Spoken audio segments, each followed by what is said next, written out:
morning from Bobblehead Homestead. I am the chicken whisperer, Jeff. I'm not really a chicken whisperer. I just pretend to be on YouTube. Today is Monday. It's about 10 a.m. It's only about 80 degrees right now. It's been a cool morning. I've been outside doing some good stuff. Supposed to get to 85 today. We're supposed to have thunderstorms, and the other day, I didn't do any filming yesterday, took the day off. But from Saturday's video, I showed you those storm clouds coming in, only got a little sprinkle out of it. And then yesterday it was supposed to thunderstorm and didn't get any rain, but at least it's cooled down a little bit. Back up into the 90s tomorrow, they say. Although I can't believe anything about the weather around here. This is so different than what I'm used to in Illinois. In Illinois, everything comes from, well, typically from the west or southwest, sometimes from the south. Man, around here, I can get it from the north, you know, to the south, from the north to the west to the south. It doesn't come from the east, but yeah, you just, those swirls coming out of the Gulf, you just never know which direction it's going to hit you from. So anyway, still getting used to the unpredictable weather around here. I did some stuff yesterday and this morning that I didn't film, so I'll just give you a quick clue in on that. That is a little group of irises that I dug up last night, and yeah, just putzing around right before dark when it's cooler. And why don't I show you how I dig up these irises? Might be a couple tips you can pick up. These are a couple of the irises I dug up last night, and I want you to notice where the flat part of the leaf is and where the rhizome is. So as this is coming out of the ground, instead of digging in front of it or in back of it, dig to the side of it, because the rhizomes, they can go out. This one's a good 4 inches. And so you want to dig from the side of it, and you're going to have a better chance of not hitting the rhizome and damaging it. So yep, you look for the flat part, usually 3 or more leaves coming out, and there will be a flat part, and you want to come in from the side of that to avoid hitting the rhizome. And that's my tip for digging up irises. My tip for planting them is to plant them very shallow. They do not like having wet feet, as they say. Being constantly moist will cause the rhizomes to rot, and they will not do well, or they will die. So these like being right at the surface.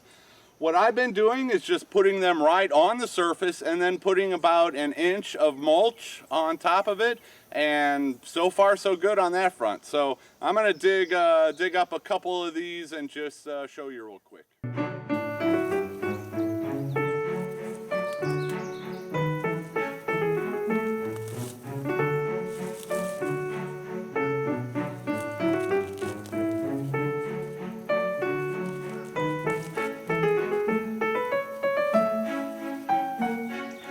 Part, come in from the side.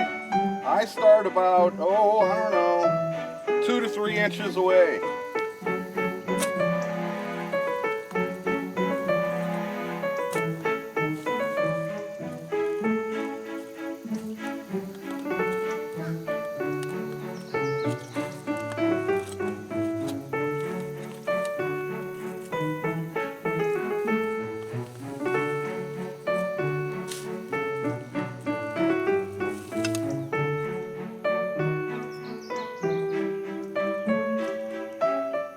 Bob, what are you doing? What are you doing, Bob? What's in there?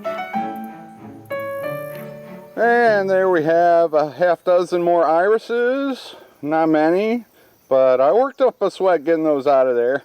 A little bit at a time. 6 less that I'll have to do in the future. Now, since I'm out here, let's look at some of these zinnias.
that's the top of a sunflower head. Got another one over there.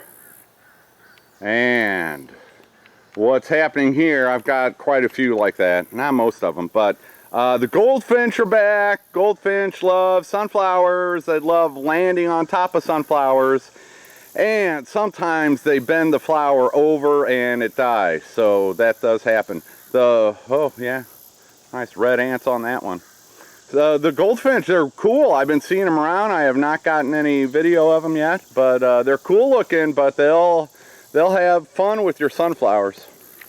Something else I did last night was to clip some more wings. So yeah, let's talk about wing clipping some more. Let's talk about clipping wings. Several suggestions from my last video that just clip one of their wings. Don't clip both of their wings. If you just clip one of their wings, they'll fly crooked. So is clipping only one wing better than clipping two wings? My experience, no. Although yes, it depends. Depends on the situation, depends on the bird. For example, those feathers that you saw lying on the ground, those were from Mary Tyler Moore, and those were the other wing that I didn't clip a few days ago.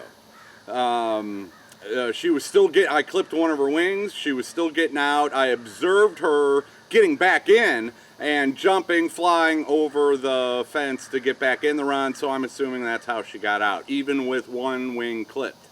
So, in that case, I knew I had to clip the other wing. Let's see. Now, the wings I clipped these are Whiting True Blues, they're young hens, and the way they were getting out, they were getting on top of this brooder and then flying out. So with them, I only clipped one wing, and because it's I don't know, a different habit for them. They're getting up high and then flying over. Well, now, being off balance when they have to travel 10 feet, that messes with their head, I think. I don't know. I try to be a chicken whisperer on YouTube. But, so in that case, they haven't been getting out. I just clipped one of their wings and they have not been getting out. Whereas number two, well, yeah, see, I've been clipping number two's wings for probably a year now. And so I know what works and what doesn't work with her. And same with Mary Tyler Moore, Carol Burnett, and Private Benjamin. Those three all like to get out once in a while, and they get out by flying over my portable electric fencing. Betty White doesn't get out unless she's trying to get away from people, so I don't have to worry about Betty White. Another thing to consider is what type of bird is it? A larger hen or a larger bird, if you clip one of their wings, that's probably going to throw them off more than a smaller, lighter bird like number two. That had, you know, larger birds, they have a hard time flying anyway. And so, but little birds like number two, they can fly more easily in my observation. And I've seen some chicken flying in my day. Those four original hens, on a routine basis, they would 15 feet up in the air in the rafters of that old shed house thing, and they'd fly on down from 15 feet up in the air. I saw all four of them do some, you know, amazing, they roosted in the trees. So, you know, number two could make it a good 8 to 10 feet up to a tree branch from the ground. And so, you know, it just depends on the bird. Whereas some of these heavier ones, like the production hens, they're probably not going to be as good as flying. So, you know, that depends on your situation, and that depends on, you know, your setup. I don't have a permanent setup. These are temporary fences. I have to work with what I have. None of these coops are permanent. The fencing is not permanent. In fact, next year, where all those wood chips are, the chickens are fertilizing those wood chips so that next year I can start a back to Eden garden in that area. So I'm just, you know, with my setup, I'm not set up with permanent coops and permanent fencing that I can put, you know, netting over to keep them in, and that's just not my situation. Eventually I'd like a permanent coop, but that's going to take considerable cash or finding really good deals on supplies and materials as I go. So my situation, this is what I have to deal with. I can't really change my fencing and coop setup very much, so that's what I'm dealing with clipping wings. And in my experience, clipping both wings will prevent them from flying up and over my electric fencing. Clipping one of the wings does throw them off, but they can still fly better than if you clip both wings. So that's been my experience with clipping wings over the past year with the hens that I have and the situation I have. So those are my tips for what it's worth. These peppers, a couple of really nice ones. That's a really nice one. This one's a little bit smaller. And then we got one coming up here. Anybody know what kind of peppers these are? The tag here says lipstick, but I think that's Drew just set me up. Not sure what kind they are, but Rachel and Tyler brought me some peppers that were planted. John and Stephanie brought me some peppers that were planted. I don't remember who else brought me peppers. But if you recognize these peppers, I'd like to know so that I know when they are ready to pick. Thank you.